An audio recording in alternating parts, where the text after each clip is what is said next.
അപ്പോൾ ഇന്ന് നമ്മുടെ കേരളത്തിൽ പത്രങ്ങളിലും മറ്റ് മീഡിയകളിലുമൊക്കെ നിറഞ്ഞു നിൽക്കുന്ന കാര്യമാണ്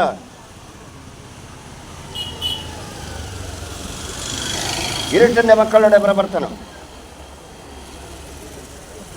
കാരണം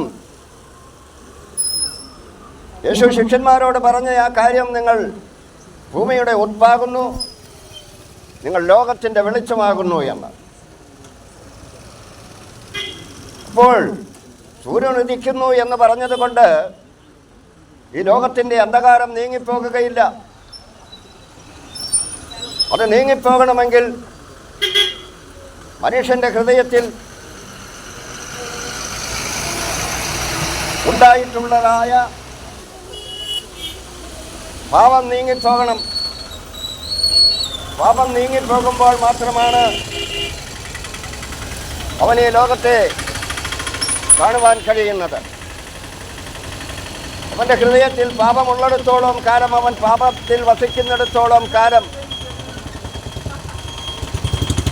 അവൻ വെളിച്ചത്തിൽ കൂടിയല്ല നടക്കുന്നത്, ഇരുട്ടിൽ കൂടിയാണ് ജീവിക്കുന്നത്. ഇരുട്ടിൻ്റെ മക്കളായിട്ടാണ് ജീവിക്കുന്നത്. അങ്ങനെ മനുഷ്യൻ യഥാർത്ഥമായ വെളിച്ചത്തെ കാണുവാനും അത് തിരിച്ചറിയുവാനും ആ വെളിച്ചം അവന് കാണിച്ചു തരുന്ന യഥാർത്ഥ്യത്തെ മനസ്സിലാക്കുവാനും ആണ് യേശു കർത്താവ് ഈ ഭൂമിയിലേക്ക്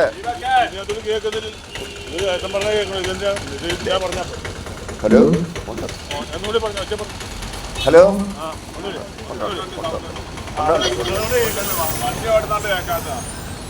അപ്പോൾ പ്രിയമുള്ളവരെ, നമ്മുടെ ജീവിതത്തിൽ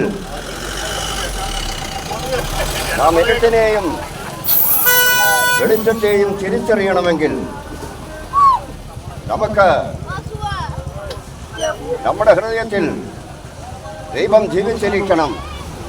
എങ്കിൽ മാത്രമേ നമുക്ക് ഇരുട്ടിനെയും വെളിച്ചത്തെയും തിരിച്ചറിയുവാൻ കഴിയുകയുള്ളൂ എന്ന് ഉള്ള യാഥാർത്ഥ്യമാണ് തിരുവെഴുത്തുകളിൽ കൂടി ഈ ലോകത്തെ ബോധ്യപ്പെടുത്തുന്നത്. ആയതിനാൽ നമ്മളുടെ ഈ ലോക ജീവിതത്തിൽ നാം ധനം എത്ര സമ്പാദിച്ചെന്നാലും ഒരിക്കൽ നാം ആ ധനമെല്ലാം ഇവിടെ ഉപേക്ഷിച്ചിട്ട് പിരിഞ്ഞു പോകേണ്ടതുണ്ട് ഇവിടെ നിന്ന്. എന്നാൽ നമ്മളെ നിത്യതയിലെത്തിക്കുന്ന ഒന്നുണ്ട്. അതെന്താണെന്ന് ചോദിച്ചെന്നാൽ, വിശുദ്ധനായ ദൈവം തൻ്റെ മക്കൾക്ക് വേണ്ടി ഒരുക്കിയിരിക്കുന്ന നിത്യതയെന്ന ആ സൗഭാഗ്യം. അവിടേക്ക് കടന്നു പോകണമെങ്കിൽ മനുഷ്യനും വിശുദ്ധനായി തീരണം. മനുഷ്യൻ വിശുദ്ധനായി തീരണമെങ്കിൽ മനുഷ്യവർഗത്തിൻ്റെ പാപത്തിൻ്റെ മോചനത്തിനു വേണ്ടി കാൽവരിയിൽ ക്രൂശിക്കപ്പെട്ട യേശുവിനെ അവൻ രക്ഷകനും കർത്താവുമായി സ്വീകരിക്കേണ്ടതുണ്ട്. അങ്ങനെയല്ല എങ്കിൽ തീർച്ചയായും നമ്മൾ ഇരുട്ടിൽ കൂടി യാത്ര ചെയ്യുന്നവരാണ്. വെളിച്ചം എന്താണെന്ന് നമുക്ക് തിരിച്ചറിയുവാൻ കഴിയുകയുമില്ല. ആ യാഥാർത്ഥ്യം മുന്നിൽ കണ്ടുകൊണ്ടാണ് യേശു ശിഷ്യന്മാരോട് പറഞ്ഞത്, നിങ്ങൾ ഭൂമിയുടെ ഉപ്പാകുന്നു എന്നും നിങ്ങൾ ലോകത്തിൻ്റെ വെളിച്ചമാകുന്നു എന്നും. ഇപ്പോൾ ഇത് രണ്ടിനെയും തിരിച്ചറിയുവാനുള്ള ആ കഴിവ് നമുക്ക് ലഭിക്കണമെങ്കിൽ നമ്മുടെ ഹൃദയത്തിൽ തീർച്ചയായും ദൈവം ജീവിച്ചിരിക്കണം. അപ്പോൾ മാത്രമാണ് നമുക്ക് ഇരുട്ടിനെയും വെളിച്ചത്തെയും തിരിച്ചറിയുവാൻ കഴിയുന്നതും നല്ലതിനെ നമുക്ക് തിരഞ്ഞെടുക്കുവാൻ കഴിയുന്നതുമെന്നുള്ള യാഥാർത്ഥ്യത്തെ നാം വിസ്മരിച്ചു കളയരുത്. നമ്മുടെ ജീവിതത്തിൽ നമുക്ക് ലഭിക്കുവാനുള്ള ഏറ്റവും വലിയ അനുഗ്രഹവും ദൈവത്തോട് കൂടെയുള്ള അവസാനമില്ലാത്ത ജീവിതമാണ്. അതിനാണ് ദൈവം ഇവിടെ ഇറങ്ങി വന്നതും മനുഷ്യവർഗത്തിൻ്റെ പാപത്തിൻ്റെ മോചനത്തിനു വേണ്ടി തൻ്റെ ജീവനെ തന്നെ യാഗമായി സമർപ്പിച്ചിരിക്കുന്നത്. അതാണ് നമുക്ക് പഴയ നിയമത്തിലേക്ക് പോകുമ്പോൾ അവിടെ കാണുവാൻ കഴിയുന്നത്. മോശ പർവ്വതത്തിൻ്റെ മുകളിൽ ദൈവത്തിൻ്റെ അടുത്ത് കയറി ചെന്നപ്പോൾ മോശയ്ക്ക് ന്യായപ്രമാണം എഴുതി മൂശയുടെ കയ്യിൽ കൊടുത്ത് ഇത് ജനത്തെ പഠിപ്പിക്കണമെന്നായിരുന്നു മോശയോട് ദൈവം കൽപ്പിച്ചത്.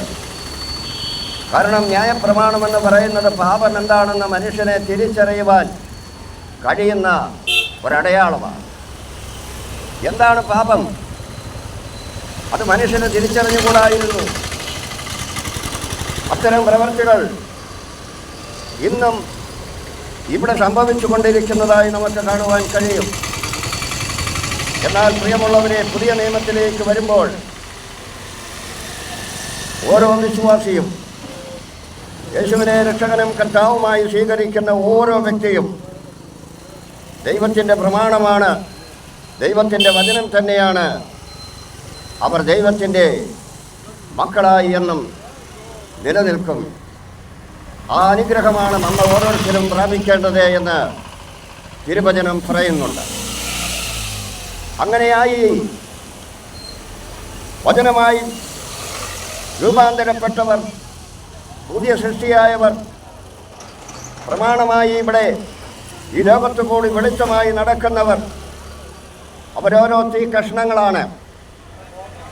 അവരേതിരട്ടിൽ കൂടി യാത്ര ചെയ്താലും അവിടെയൊക്കെ അവർ പ്രകാശിക്കും എന്നുള്ള യാഥാർത്ഥ്യം നാം തിരിച്ചറിയേണ്ടതുണ്ട്. അതിനാണ് ശിഷ്യന്മാരോട് യേശു പറഞ്ഞത്, നിങ്ങൾ ലോകത്തിൻ്റെ ഉപ്പാകുന്നു, നിങ്ങൾ ഭൂമിയുടെ വെളിച്ചമാകുന്നു എന്ന്.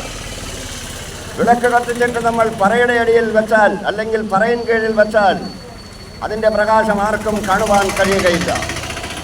എന്നാൽ മലമേലിരിക്കുന്ന പട്ടണമോ അത് മറഞ്ഞിരിക്കുകയില്ല. പ്രിയമുള്ളവർ, മലമേലിരിക്കുന്ന പട്ടണം എപ്പോഴും എല്ലാവർക്കും കാണുവാൻ കഴിയും.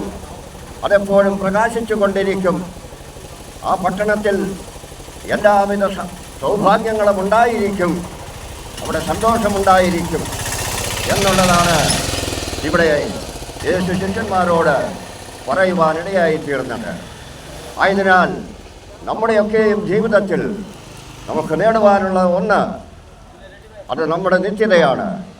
ആ നിത്യതയിൽ നാം പ്രവേശിക്കണമെങ്കിൽ, നാം ദൈവത്തോടു കൂടെ ആയിരിക്കണമെങ്കിൽ, നമ്മുടെ ഹൃദയത്തിൽ മനുഷ്യവർഗത്തിൻ്റെ മുഴുവൻ പാപത്തിൻ്റെയും പരിഹാരത്തിനായി കാൽവരിയിൽ ക്രൂശിക്കപ്പെട്ട യേശുവിനെ രക്ഷകനും കർത്താവുമായി സ്വീകരിക്കണം. എന്നാൽ കർത്താവായ യേശുക്രിസ്തുവിൻ്റെ രണ്ടാമത്തെ വരവ് അടുത്തിരിക്കുന്നു എന്ന് ലോകസംഭവങ്ങൾ വിളിച്ചറിയിക്കുമ്പോൾ, പ്രിയമുള്ളവരെ, ഒരു മനുഷ്യൻ്റെ ജീവിതം ഏറിയാൽ 70 അല്ലെങ്കിൽ 80 എന്നുള്ള ഒരു ചെറിയ കാലഘട്ടം മാത്രമാണ്. അതവന് കഷ്ടതയും നിരാശയും വലിയ പ്രയാസങ്ങളോടും കൂടി മാത്രമാണ് ഈ ലോകത്തു നിന്ന് പിരിഞ്ഞു പോകുന്നതെങ്കിൽ, വരുവാനിരിക്കുന്ന ലോകമോ അങ്ങനെയല്ല. അവിടെ നിത്യത, അവസാനമില്ലാത്ത ആ വാഴ്ചയിൽ ദൈവത്തോടു കൂടെ ആയിരിക്കുമ്പോൾ നാം എന്നും സന്തോഷമുള്ളവരായിരിക്കും.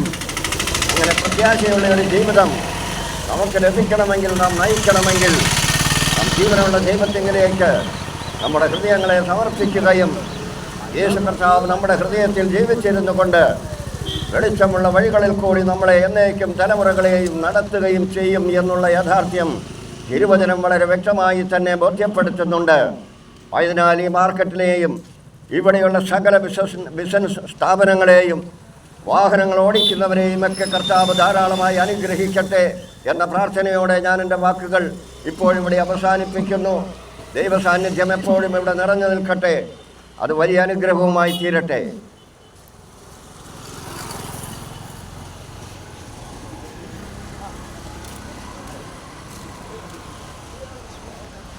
വളരെ നന്ദി കേട്ടോ.